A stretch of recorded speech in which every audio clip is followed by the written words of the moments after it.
좋으신 하나님이 주시는 은총과 또 평화가 사랑하는 여러분들에게 있기를 빕니다. 대림절 두 번째 주일입니다.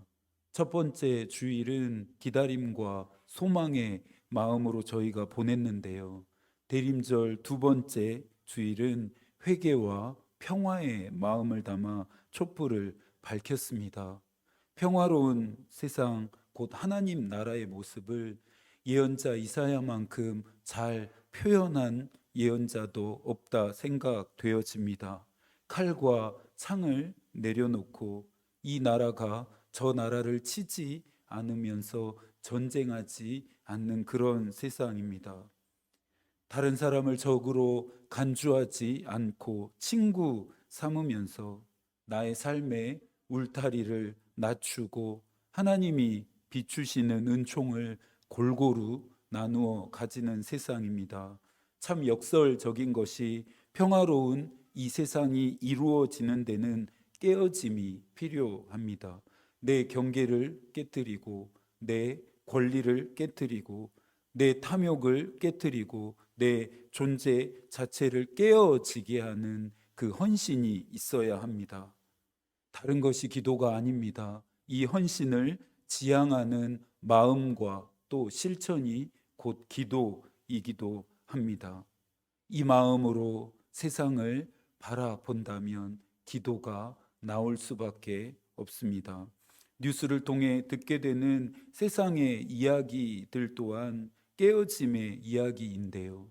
깨어짐이라고 해서 다 같은 깨어짐이 될 수는 없습니다. 나의 편함과 욕심을 위해 다른 사람, 다른 것을 깨어지게 하는 이야기들을 우리는 듣고 있기 때문입니다. 개인과 개인 사이에, 집단과 집단 사이에, 나라와 나라 사이에 비일비재하게 일어나는 깨어짐에 대한 이야기들로 우리는 여전히 고통받고 있습니다. 홀로코스트라고 하는 끔찍한 역사를 통해 예루살렘의 아히히만이라고 하는 자신의 책에서 안나 아렌트는 악의 평범성이라고 하는 개념을 말하고 있는데요. 모든 사람이 평범하고 당연하게 여기는 일이 악이 될 수 있다라는 것입니다. 평범하고 당연한 것을 무조건 나쁘다 할 수는 없을 것입니다. 그것 자체를 죄악이라고 어찌 손가락질 할 수 있겠습니까? 그러나 우리는 질문해야 합니다.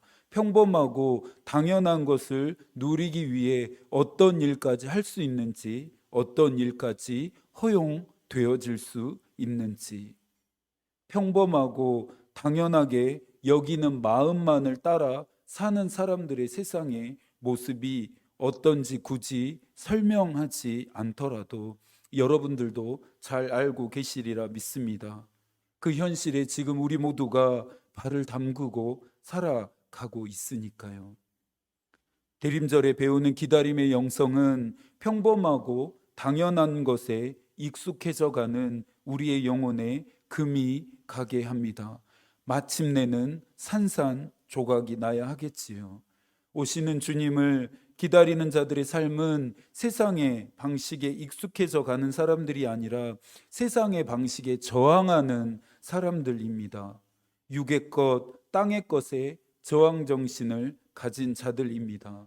그들의 저항 정신 아래에는 영의 것, 하늘의 것, 즉 하나님의 마음과 뜻이라는 급류가 요동치고 있습니다.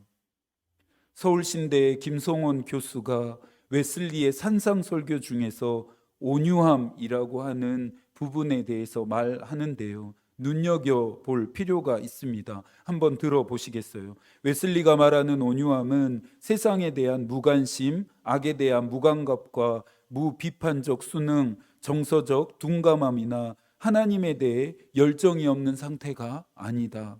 온유한 자는 악을 민감하게 분별하고 악으로 인해 고통을 당하면서도 온유함이 모든 상황과 정서를 다스리게 하며 다양한 욕망을 다스려 하나님과 이웃을 위해 사용하며 증오와 분노와 두려움 같은 부정적 정서조차도 죄를 대항하는 데 사용해 영혼의 방어막이 되게 한다.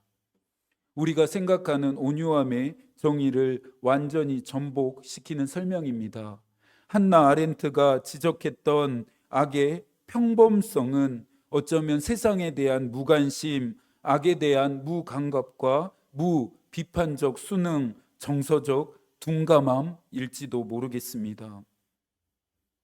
예수께서 우리로 하여금 살라하신 온유한 자의 삶은 악을 민감하게 분별하고 하나님과 이웃을 위해 살게 하는 것이었습니다. 유대인 신학자였던 헤셀은 예언자는 하늘의 눈으로 인간의 역사를 해석하는 자여야 한다라고 말했으니 온유한 자들이 곧 예언자들이라 할 수 있습니다. 한나 아렌트는 특별한 사람만 악을 행하는 것이 아니라 말합니다. 그렇다면 반대로 예언자 역시 특별한 사람만 되는 것은 아닙니다. 하나님 나라가 이 땅 가운데 오도록 헌신하고 하늘의 뜻을 살아내는 저와 여러분이 예언자가 되는 것입니다.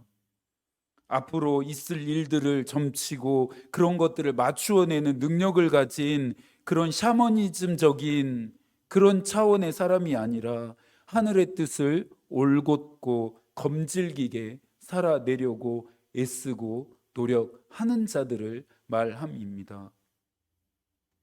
대림절 두 번째 주일에는 우리에게 또 하나의 기다림의 영성을 말해주는 하늘의 뜻을 올곧고 검질기게 살아내면서 하나님의 나라와 복음을 전했던 예언자인 세례 요한을 만나 보려고 합니다. 그를 만나러 본문 속으로 한번 들어가 볼까요? 6절부터 8절까지의 말씀을 한 번 더 읽겠습니다. 하나님께로부터 보내심을 받은 사람이 있으니 그의 이름은 요한이라. 그가 증언하러 왔으니 곧 빛에 대하여 증언하고 모든 사람이 자기로 말미암아 믿게 하려 함이라. 그는 이 빛이 아니요 이 빛에 대하여 증언하러 온 자라. 세례 요한은 예수의 죽음과 부활을 경험한 인물도 아니었습니다. 예수의 직접적인 제자였던 사도도 아닙니다. 하지만 세례 요한의 비중과 역할은 결코 작지 않았습니다. 복음의 시작, 예수 그리스도가 인류의 역사라는 무대에 오르는데 서막의 역할을 했기 때문입니다. 누가는 그런 세례 요한의 위상에 대해서 누가복음 7장 28절에서 말합니다. 여자가 낳은 자 중에 요한보다 큰 이가 없도다. 그러나 하나님 나라에서는 아무리 작은 자라도 저보다 크니라. 영화를 보다 보면 주연보다 조연이 더 빛나는 경우가 있습니다. 주인공의 연기보다 오히려 조연의 연기가 더 인상 깊게 기억되기도 합니다. 그러나 하나님으로부터 보냄을 받은 세례 요한의 역할은 분명했습니다. 세례 요한은 이 역할을 분명하게 이해하고 있었습니다. 빛이 아니요 빛에 대하여 증언하러 온 자. 세례 요한은 숙명과도 같은 하늘로부터 부여받은 사명을 따라 살았습니다. 15절입니다. 요한이 그에 대하여 증거하여 외쳐 가로되 내가 전에 말하기를 내 뒤에 오시는 이가 나보다 앞선 것은 나보다 먼저 계심이니라 한 것이 이 사람을 가리킴이라 하니라. 나만 빛나기를 바라는 것이 아니라 다른 누군가를 빛나게 하는 삶이 얼마나 복되고 아름다운 일인지를 세례 요한의 일생을 통해서 우리는 배우게 됩니다. 목사이다 보니 늘 누군가의 앞에 서야 하는 것이 일상이 되었습니다. 집례를 해야 하고 설교를 해야 하고 인도나 교육을 위해서 여러 가지 이유와 목적으로 누군가의 뒤가 아닌 앞에 서 있게 될 때가 참 많습니다. 그러다 보니 때로는 의도치 않게 많은 사람들로부터 칭찬과 격려를 받기도 합니다. 그 순간마다 저는 꼭 이야기하고 싶고 이야기하려고 하는 것이 있습니다. 바로 여러분들의 있음입니다. 여러분들이 기도하면서 함께 해주시니 제가 빛날 수 있었음을 놓치지 않고 고백하고 싶기 때문입니다. 제가 목회를 잘 해 갈 수 있음은 저의 능력이나 역량 때문이라고 생각한 적은 단 한 번도 없습니다. 보이지 않는 곳에서 또 보이는 곳에서 저를 위해서 기도해 주시는 여러분들이 있기 때문에 잘 해갈 수 있음을 제 자신이 잘 알기 때문입니다. 참 고맙습니다. 웨슬리의 말처럼 여러분은 하나님의 나라를 향해 가는 길에서 만난 저의 친구이자 저의 동료입니다.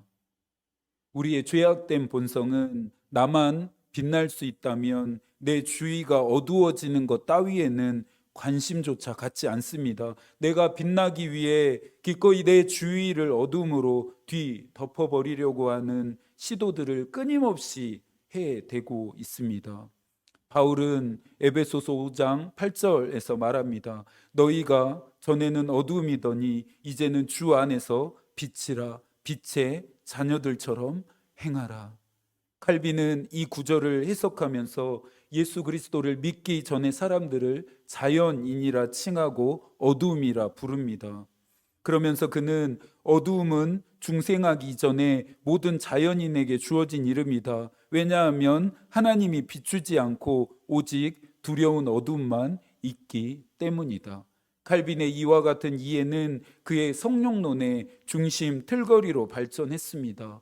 어두워지는 우리의 영혼과 세상에 빛을 비추시기 위해 예수께서 오십니다. 그분이 찾아오십니다. 기독교 신학은 예수 그리스도를 빛이라 칭하며 어두움을 이길 자라 밝히고 있습니다. 그 빛 대신 예수 그리스도를 기다리는 시간이 대림절을 시작으로 성탄절, 주연절까지 이어지는 빛의 절기입니다. 어두움을 향해 떠나가라, 사라져라 소리치며 발악할 필요가 없습니다. 그렇게 한들 어두움이 사라지지도 않고 극복되어지지도 않기 때문입니다. 그렇다면 어떻게 하면 될까요?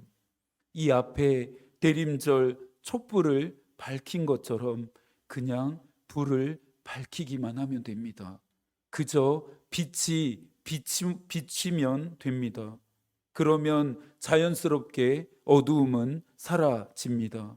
우리의 영혼에 예수 그리스도가 필요한 이유입니다. 이 세상에 예수께서 오셔야 하는 이유입니다. 그의 오심으로 말미암아 우리의 영혼과 이 세상을 뒤덮고 있는 어두움이 사라지기 때문입니다. 여러분의 영혼에, 여러분의 인생에, 여러분의 가정에, 여러분의 자녀와 자손들을 묶고 있는 영적인 어두움들, 문제와 어려움의 어두움들, 고난과 환난의 어려움들이 있다면 빛 대신 예수 그리스도를 초대하십시오. 빛 대신 그분이 찾아오시도록 자리를 마련하십시오. 그러면서 9절의 말씀을 그 어두움들을 향해 선포하십시오. 참빛 곧 세상에 와서 각 사람에게 비추는 빛이 있었나니. 구원의 빛, 은총의 빛, 생명의 빛, 진리의 빛, 평화의 빛을 비추시는 빛 대신 예수 그리스도가 여러분의 간절한 기다림에 응답하시기를 축복합니다. 세례 요한은 구약의 인물들 중에서 가장 마지막의 사람이었고 새로운 역사가 시작되는 서막이 되는 사람이었습니다. 구약의 예언자들에 의해 예언된 약속과 신약에서 예수 그리스도를 통해 그 약속이 성취되어진 하늘과 땅의 시간이 교차되어지는 시간 속에서 살았던 사람이었습니다. 그러니 세례 요한의 사명은 옛것과 새것을 연결하는 것이었고 모든 자들이 예수 그리스도를 맞이할 수 있도록 준비하는 일이었습니다. 요한복음 1장 23절입니다. 이르되 나는 선지자 이사야의 말과 같이 주의 길을 곧게 하라고 광야에서 외치는 자의 소리로라 하니라. 세례 요한은 자신이 주인공이 아님을 알았습니다. 주인공이신 예수 그리스도를 돋보이게 하고 빛나게 하는 것이 자신의 역할임을 알았습니다. 그래서 그는 철저하게 자신의 존재의 빛을 가리고 예수 그리스도가 오실 길이 됩니다. 그의 오심을 예고하는 알림이 됩니다. 며칠 동안 교회를 오가는 큰 도로가 평일에도 차가 막히는 것 같더니 도로 확장 공사를 하고 있던 것이었습니다. 양쪽으로 2차선 정도씩 넓혀지고 있었던 것인데요. 이 공사가 끝나고 난 이후에 이 도로를 달릴 차들의 모습을 상상해 보았습니다. 좁고 불편하고 막혔던 도로가 넓어졌으니 이제는 보다 편하고 수월하고 더 빠르게 차들이 지나다닐 것입니다. 예수의 오심을 준비하는 길을 만들었던 세례 요한은 이후에 이 길로 오시는 예수 그리스도와 그분을 만남으로 많은 자들이 얻게 될 은총을 생각했을 것입니다. 그 벅찬 감격을 14절에서 말합니다. 말씀이 육신이 되어 우리 가운데 거하심에 우리가 그의 영광을 보니 아버지의 독생자의 영광이요 은혜와 진리가 충만하더라. 또 16절입니다. 우리가 다 그의 충만한 데서 받으니 은혜 위에 은혜로라. 세례 요한은 자신의 존재를 길이 되게 해서 오시는 예수 그리스도를 기다립니다. 그러니 주목받지 못하는 조연과 같은 삶이어도 상관없었습니다. 자신의 삶의 장소가 아무도 함께하지 않는 거친 광야라도 외롭지 않았습니다. 하나님으로부터 보냄을 받아 먼저 이 땅에 도착했으니 뒤에 오시는 예수 그리스도를 기다리는 그곳이 세례 요한에게는 하나님의 나라가 되었습니다. 17절에서 말합니다. 은혜와 진리는 예수 그리스도로 말미암아 온 것이라. 우리는 세례 요한이 예언하며 기다렸던 예수 그리스도를 기다리고 있습니다. 풍성한 영광, 은혜, 진리는 오직 예수 그리스도로 말미암아 얻게 되는 선물입니다. 오시는 예수가 저와 여러분을 위해 예비해 놓으신 것들입니다. 저는 풍성함, 충만함이라고 하는 표현들이 참 좋습니다. 개척된 지 1년도 안 된 저희 교회를 위해 기도하면서 하나님, 저희 교회가 궁핍하거나 핍절하지 않게 해주십시오. 풍성하고 충만해서 지역과 도시와 나라와 열방에 나누고 흘려보내는 교회 되게 해주십시오라고 기도해 오고 있습니다. 오시는 주님이 저와 여러분에게 많은 은혜들을 주시지만 진짜 선물은 따로 있습니다. 12절입니다. 함께 읽어볼까요? 영접하는 자, 곧 그의 이름을 믿는 자들에게는 하나님의 자녀가 되는 권세를 주셨으니. 사랑하는 여러분, 예수님을 잘 믿으셨습니다. 잘 선택하셨습니다. 여러분의 가족 중에 혹시 예수 그리스도를 믿지 않고 계시는 분들이 있다라면 여러분 주위에 예수께로 전도와 인도를 위해 기도하고 있는 대상이 되는 분들이 있다라면 대림절만큼 예수 그리스도께로 초대하기에 좋은 시간은 없습니다. 저와 여러분이 많은 사람을 예수 그리스도께로 나아가게 하는 길이 되어 보는 것은 어떨까요? 많은 사람들을 위해서 오시는 예수를 알리는 예언자의 소리가 되는 것은 어떨까요?